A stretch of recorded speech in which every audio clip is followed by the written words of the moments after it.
Bismillahirrohmanirrohim. Assalamualaikum warahmatullahi wabarakatuh.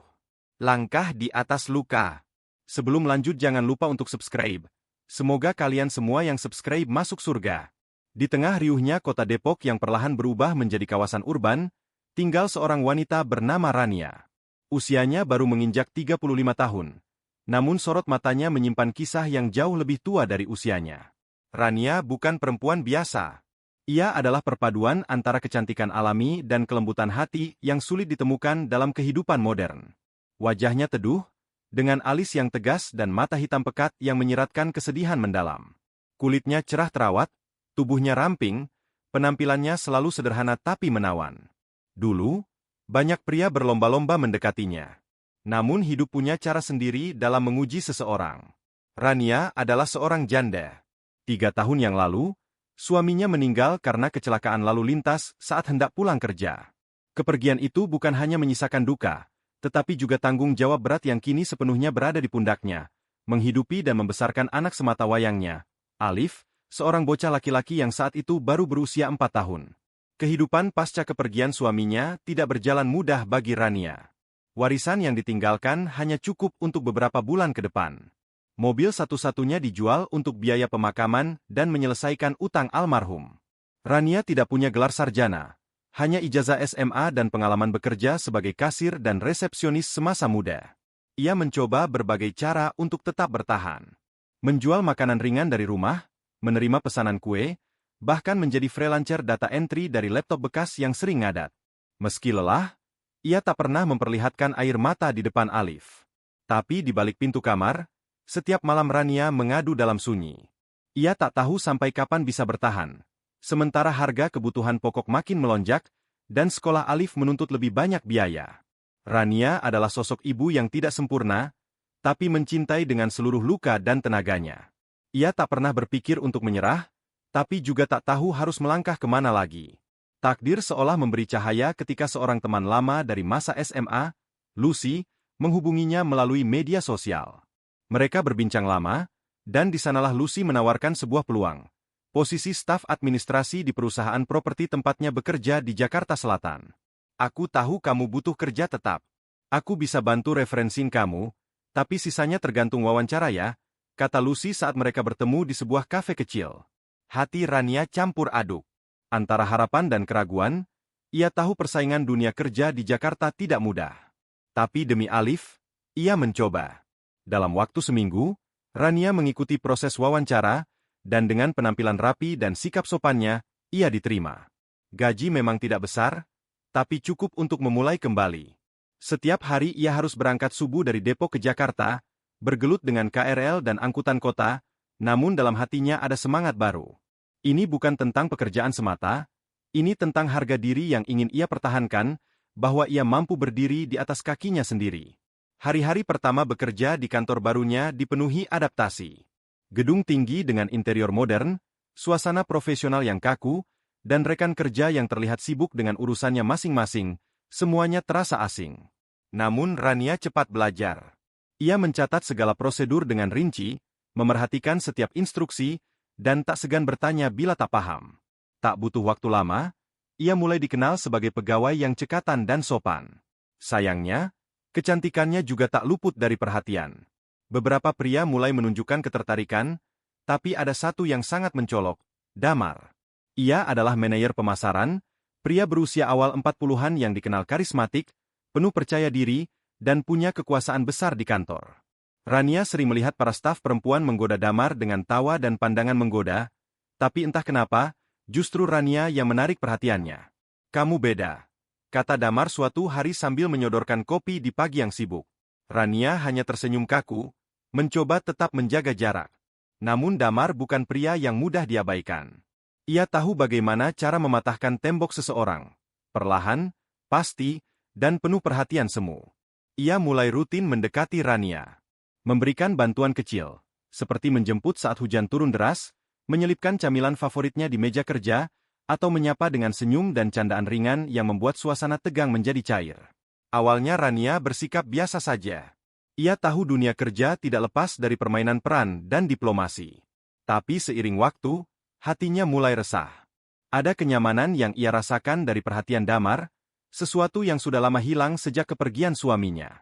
Rania menyadari, ia mulai menantikan pesan-pesan singkat dari Damar, mulai memperhatikan penampilannya lebih dari biasanya. Meski nalarnya berteriak agar berhenti, perasaan sunyi yang selama ini ia simpan mulai mencari tempat untuk bersandar. Dan Damar, dengan pengaruh dan pesonanya, tahu persis celah itu.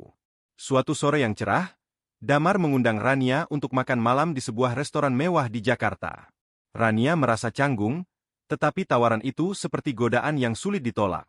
Ia bukan hanya terpesona oleh suasana restoran yang elegan, tetapi juga oleh perhatian yang semakin intens dari Damar. Mereka duduk di sebuah meja sudut dengan lampu yang lembut, menciptakan suasana intim di tengah hiruk-pikuk kota. Damar tidak langsung mengungkapkan maksudnya, melainkan memulai percakapan ringan tentang pekerjaan, kehidupan, dan masa depan.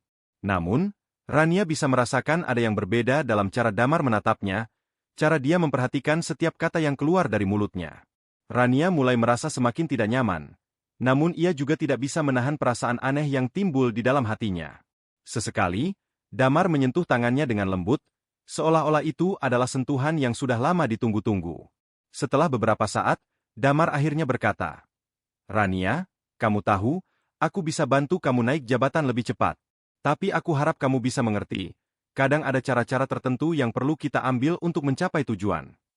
Kata-kata itu menusuk hati Rania. Ia terdiam, merasa seolah-olah dunia berhenti berputar sejenak. "Maksudmu?" tanya Rania pelan, mencoba menahan emosi. Damar menatapnya dalam-dalam, matanya penuh makna. "Kamu tahu apa yang aku maksud, kan?" jawab Damar, dengan senyuman tipis di wajahnya.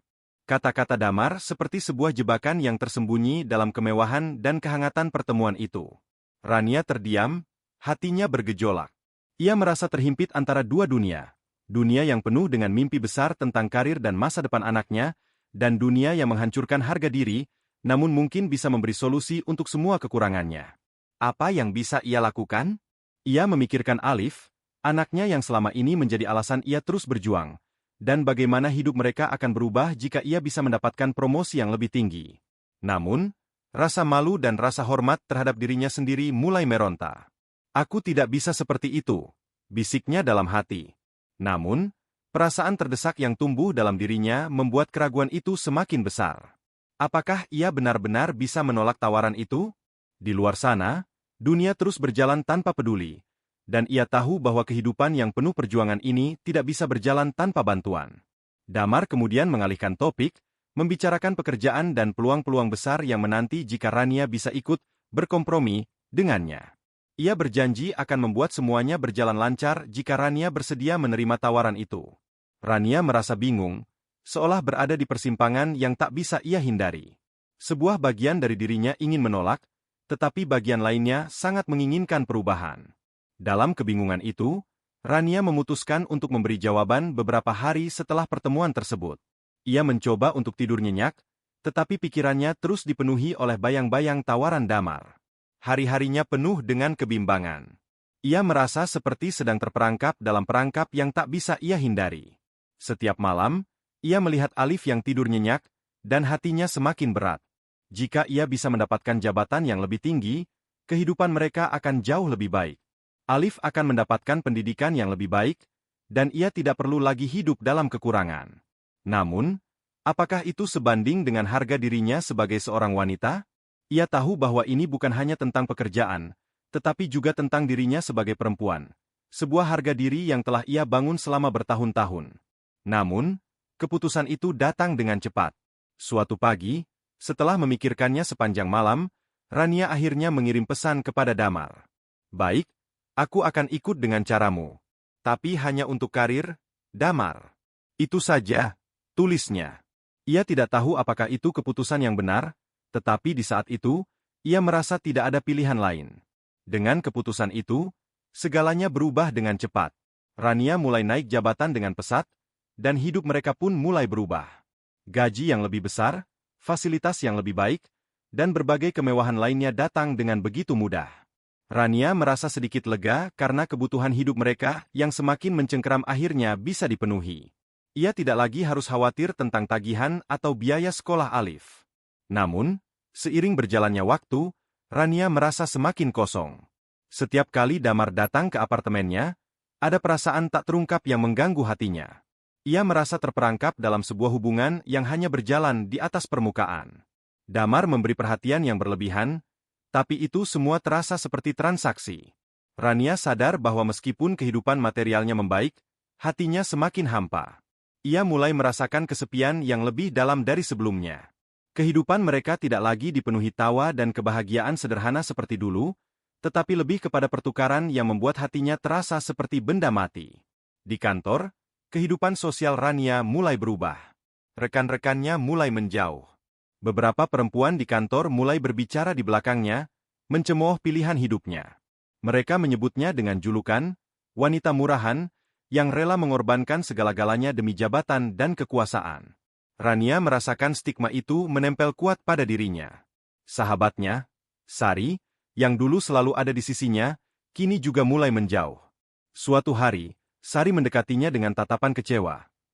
"Rania, aku tahu kamu butuh uang dan pekerjaan, tapi kamu tidak bisa mengorbankan dirimu seperti ini.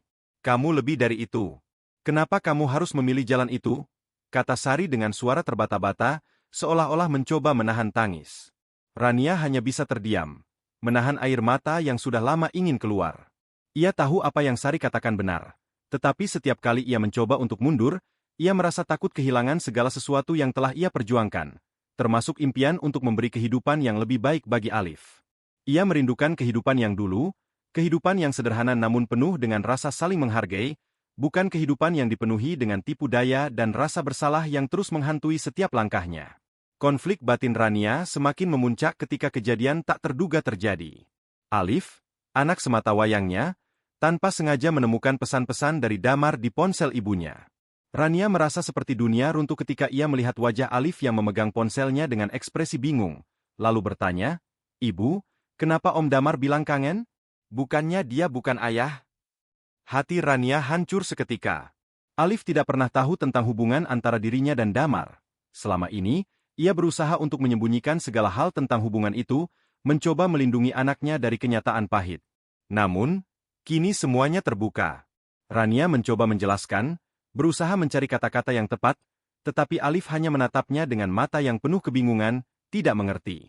Rania merasa seperti wanita yang telah kehilangan semuanya.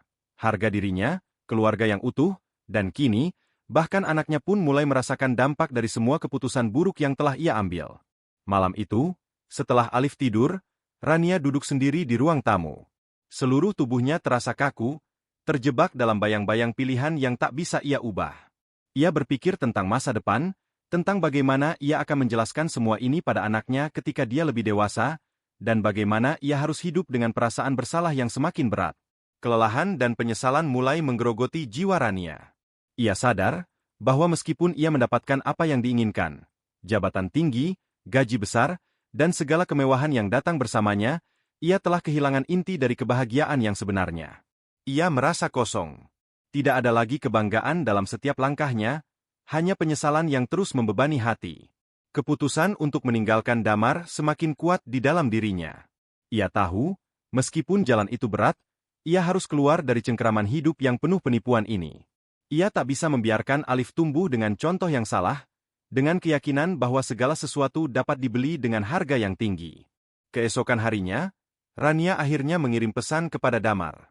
Dengan hati yang berat, ia mengatakan bahwa ia ingin mengakhiri semuanya, hubungan mereka, dan karir yang dibangun di atas kepalsuan. Ia mengundurkan diri dari pekerjaannya dan meninggalkan apartemen mewah yang selama ini menjadi simbol kebohongan hidupnya. Pagi itu, Rania membawa Alif kembali ke rumah orang tuanya di Depok, tempat yang penuh kenangan dan ketenangan yang telah lama hilang. Dengan penuh tekad, Rania memulai hidup baru. Ia membuka usaha catering rumahan kecil-kecilan, yang meskipun sederhana, memberikan kebahagiaan dan kepuasan yang lebih dalam. Ia menyadari bahwa kebahagiaan sejati tidak terletak pada uang atau jabatan, tetapi pada kedamaian hati dan integritas diri. Luka-luka yang ia alami kini menjadi pelajaran berharga untuk masa depan, dan meskipun ia harus berjalan melalui jalan yang penuh penyesalan, Rania yakin bahwa ia dapat membangun kembali hidupnya, tanpa harus mengorbankan dirinya lagi.